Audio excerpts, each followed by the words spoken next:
Para jamaah yang dimuliakan Allah Subhanahu wa taala dan pemirsa dimanapun Anda berada.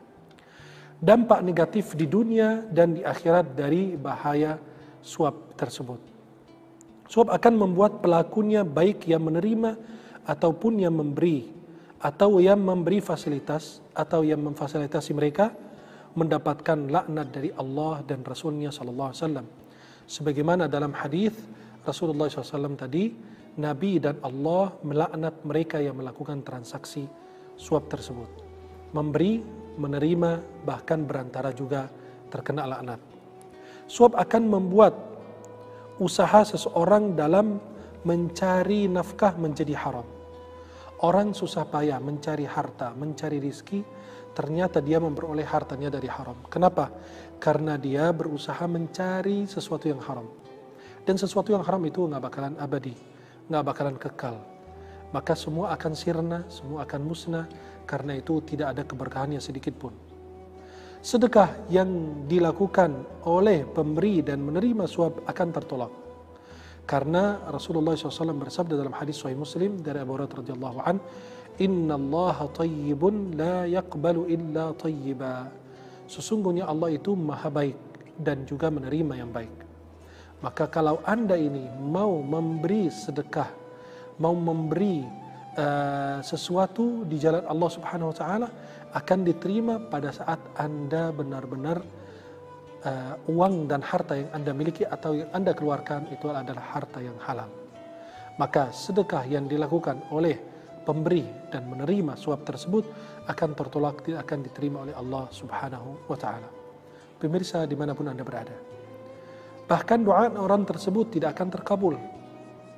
Bayangkan puluhan tahun, puluhan kali memohon pertolongan Allah dan ternyata doanya tidak dikabulkan oleh Allah Subhanahu wa ta'ala. Kemudian suap itu akan menghilangkan rasa malu. Nabi SAW bersabda, "Illam tastahi fasna' ma syi'ta." Jika Anda tidak malu dan tidak punya sifat malu, maka lakukan apa yang Anda kehendaki. Sifat malu kalau hilang dari seorang muslim itu sangat membahayakan dirinya, membahayakan agamanya, membahayakan akhlaknya. Dan bahaya suap itu bagi kaum muslimin itu sangat luar biasa. Yang pertama, melahirkan kedengkian dan kebencian. Karena banyak orang mengambil posisi dan kedudukan yang bukan kedudukannya. Banyak orang mengambil kedudukan, hak yang bukan hak mereka. Yang harusnya dia dapat ternyata dialihkan ke orang lain, maka pada saat itu muncul kedengkian dan kebencian. Dan kebencian bisa melahirkan banyak hal yang berbahaya. Sebagaimana terjadi antara anaknya Nabi Yaqub alaihissalam kepada saudara Yusuf, kepada Nabi Yusuf alaihissalam. Bagaimana mereka ini dengki kepada beliau karena kecintaan Nabi Yaqub kepada Yusuf, dan mereka semua tidak dicintai, maka yang terjadi adalah mereka sampai ingin membunuh Yusuf alaihissalam. Itu semua bermuncul atau berawal dari kedengkian dan kebencian. Kemudian yang kedua, akan membuat kezaliman antara kaum muslimin. Artinya tidak ada keadilan, tidak ada kesejahteraan di antara rakyat dan masyarakat. Karena sebagian orang mendapatkan hak yang bukan hak mereka.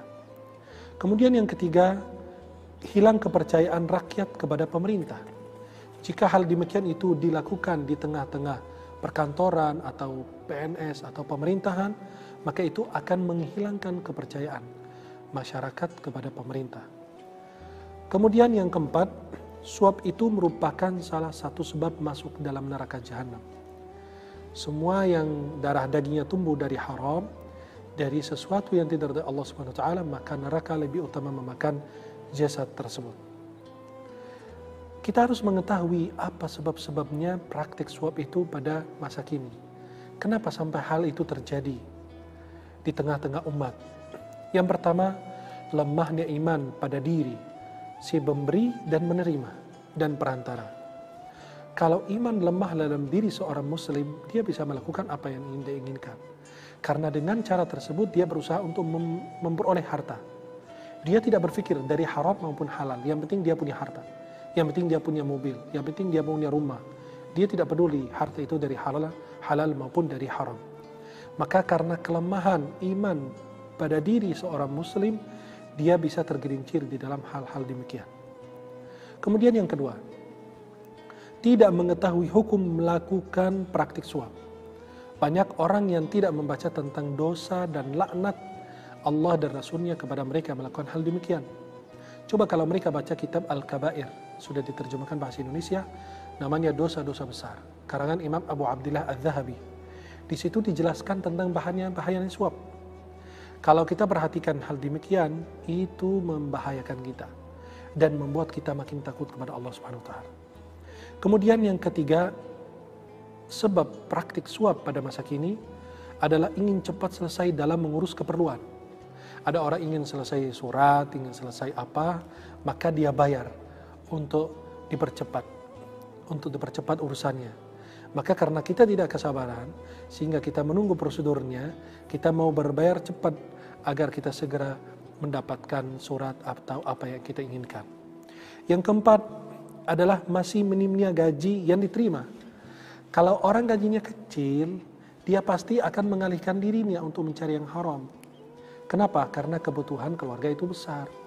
Apalagi pada saat pandemi. Kalau gajinya sangat kecil, itu sangat berbahaya. Kenapa? Harusnya kita memberikan gaji standar. Gaji yang sekarang cukup, memberikan kecukupan bagi mereka. Karena kalau tidak cukup, dia akan berusaha mengalihkan semua pemikirannya, ilmu yang dia miliki untuk meraih harta walaupun dari yang haram.